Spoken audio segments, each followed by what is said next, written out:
कुछ और तरीके निकाले जा सकते हैं। क्वेश्चन को इधर उधर करना है, सिर्फ क्वेश्चन की समझ आनी चाहिए। भाई is it visible in terms of molarity?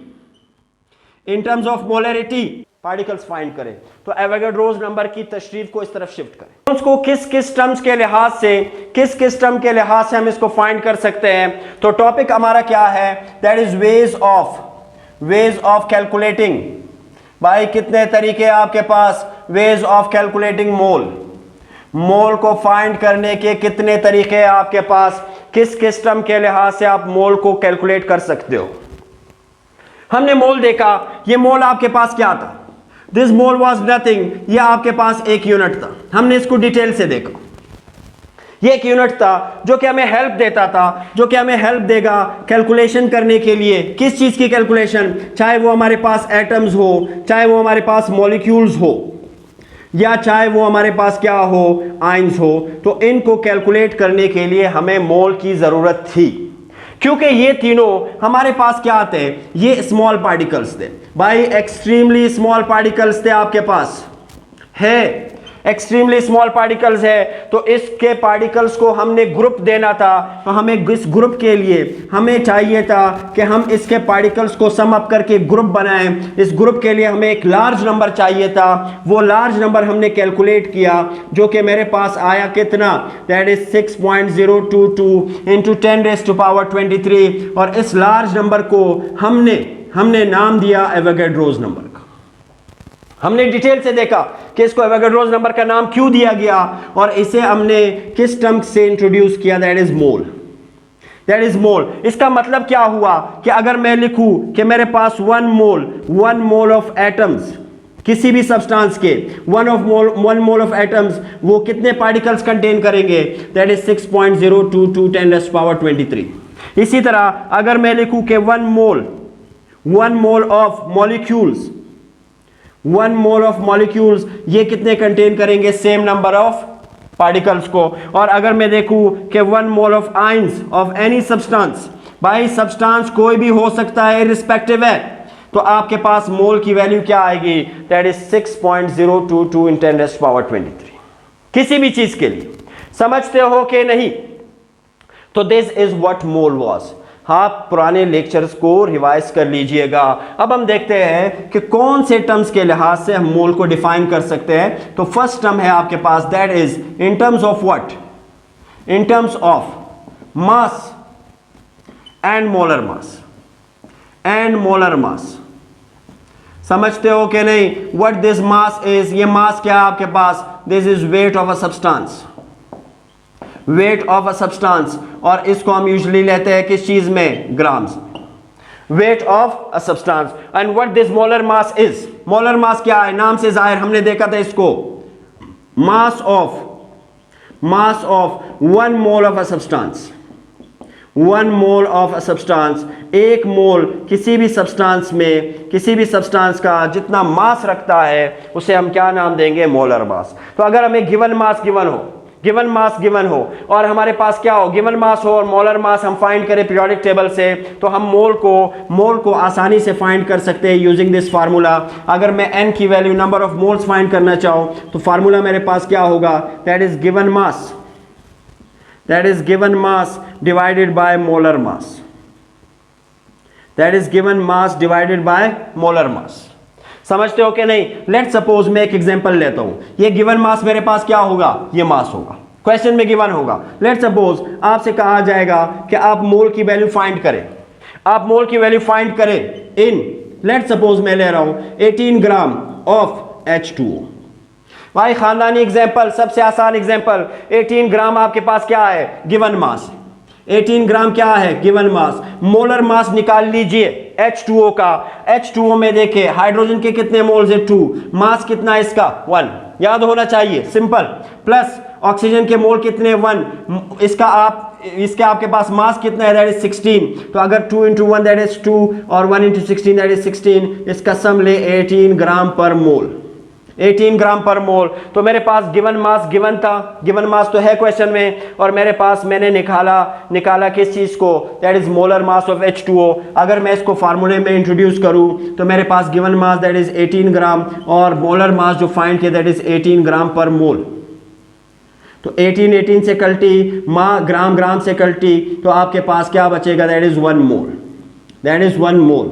समझते हो कि नहीं? तो हमने देखा फर्स्ट वे कि हम मोल को इन टर्म्स ऑफ मोलर मास और मास अगर हमारे पास हो तो हम मोल को कैसे फाइंड करेंगे।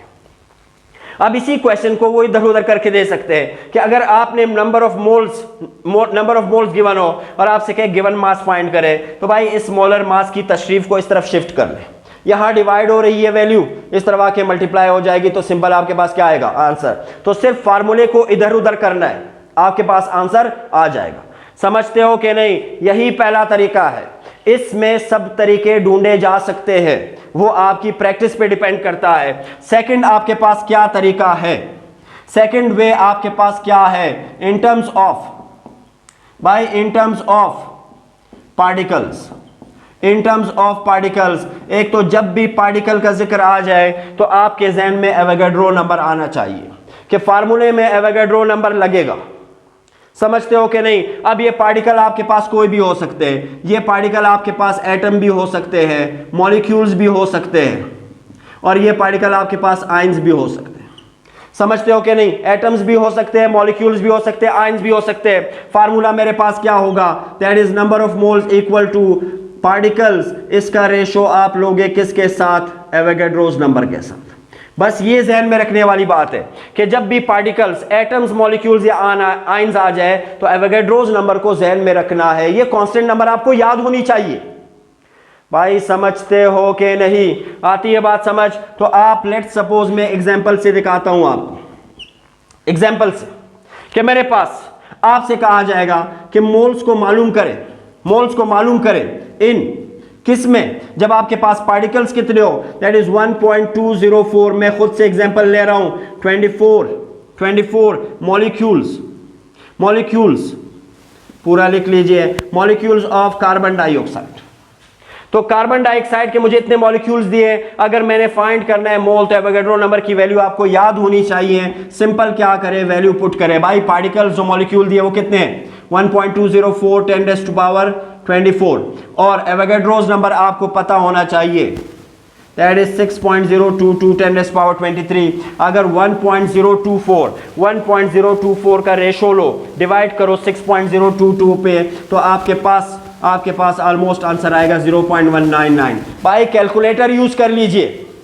समझते हो कि नहीं? तो ये आपके पास आंसर आएगा 10⁻24 10⁻23 पार्टिकल कैंसिल हो गया, आपके पास 10⁻1 बचे।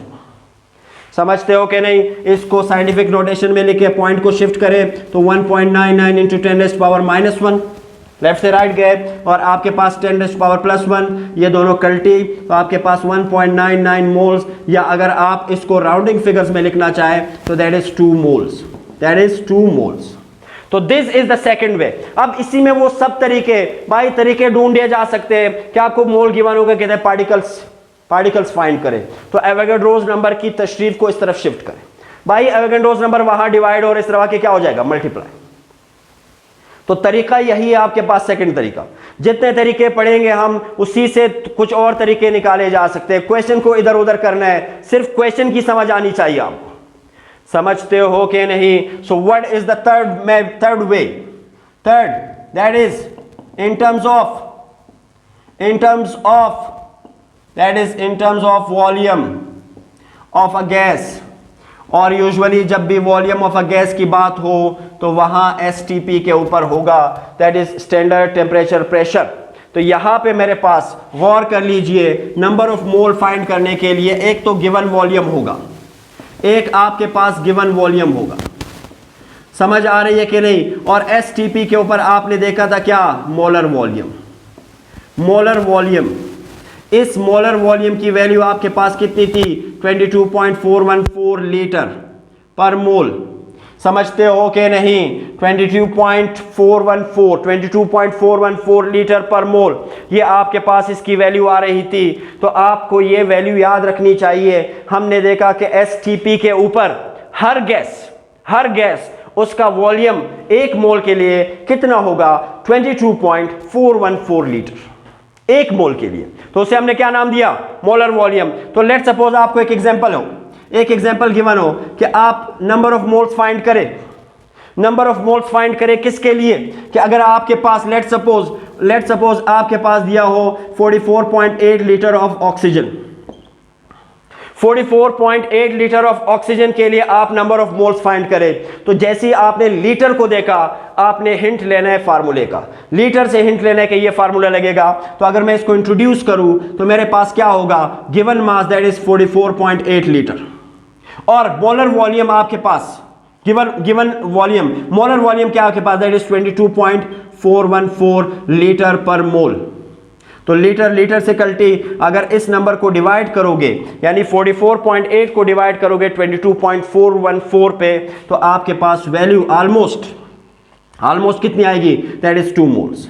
बाय राउंडिंग फिगर में तकरीबन आपके पास 2 मोल आएगा। खुद कर लीजिए, चेक कर लीजिए, समझते हो कि नहीं। So this is the third way. What is the fourth way, चौथा तरीका क्या आपके पास, किस तरीके से हम फाइंड करेंगे, दैट इज भाई is it visible in terms of molarity, in terms of molarity solution concentration, by solution concentration, what this molarity is, ये मोलैरिटी आपके पास क्या है, ये मोलैरिटी क्या है आपके पास, moles of solute per litre solution, moles of solute per litre solution. भाई मोलरिटी को हमने देखा था moles of solute per litre, खुद लिख लीजिए, पर लीटर सॉल्यूशन। तो इसे हम क्या कहते हैं, मोलरिटी कहते हैं। तो इन terms of molarity that is solution concentration, इसके लिहाज से भी हम फाइंड कर सकते हैं। So what that formula is, तो इसका सिंपल फार्मूला, तीन फार्मूले में हम रेशो ले रहे थे, और जब मेरे पास आएगा इन टर्म्स ऑफ मोलरिटी, यहां तक हम रेशो ले रहे थे। अब इन टर्म्स ऑफ मोलरिटी हम क्या लेंगे, हम लेंगे प्रोडक्ट। और प्रोडक्ट कैसे फाइंड करेंगे, देखिए मोलरिटी की डेफिनेशन देखिए, moles of solute per litre, यानी आपके पास गिवन होगा मोलरिटी और लीटर। यहां सिर्फ लीटर गिवन था आपके पास, भाई सिर्फ वॉल्यूम गिवन था, यहां वॉल्यूम गिवन है आपके पास, क्योंकि मोलरिटी की डेफिनेशन क्या है, कंफ्यूज नहीं होना। मोलरिटी की डेफिनेशन क्या है, number of solute, moles of solute per litre, इसीलिए हमें वॉल्यूम गिवन होगा। समझते हो कि नहीं। तो हम कैसे फाइंड करेंगे, दैट इज वॉल्यूम इनटू आपके पास मोलरिटी, वॉल्यूम इनटू मोलरिटी। और अगर मैं एग्जांपल लूं, लेट सपोज कि मेरे पास हो 0.5 litre with 2 molarity of NaCl